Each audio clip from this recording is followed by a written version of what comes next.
Si Pastor Apollo si Kibuloy gikan sa kalisod nataw og nidako dinto sa Kalinan, Davao City ni eskwela nagampo sa labawng makagagahom og nahimong ministro. In 1985 he founded the Kingdom of Jesus Christ with just 15 members, and look what it is right now with 7 million members present in 2,000 cities and 200 countries.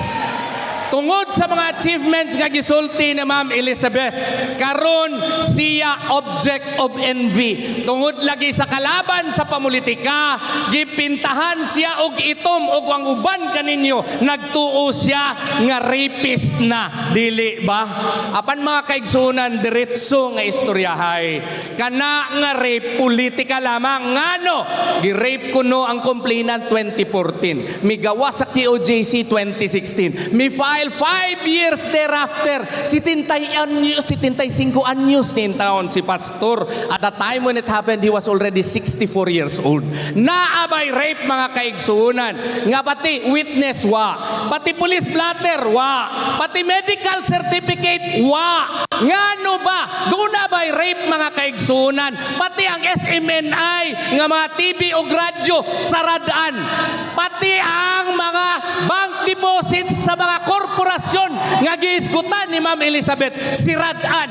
Kini ang unang rape sa akong 26 anyos nga pangabugado nga dunay panirado sa istasyon sa TV, sa iyahang mga radyo o ang iyahang mga pundo isara. Ngano? Kaya ang kalaban sa politika nagtuo nga kung paludhon si Pastor Apollo Kibuloy sa ilaha, muluhod sab si Tatay Digong. Gusto ba ninyo muluhod si Pastor o si Tatay Digong sa ilaha? Maugani mga kaigsunan, tanawa ninyo ang pinalanggang pastor, tua sa kulungan. Ang iyahang best friend, tua pud sa kulungan.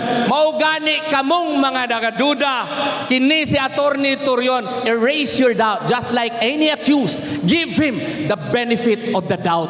Pwede ba na? Mga kaigsunan, mangutana mo, unsa ba po'y buhato ni Pastor Apollo si Kibuloy dito?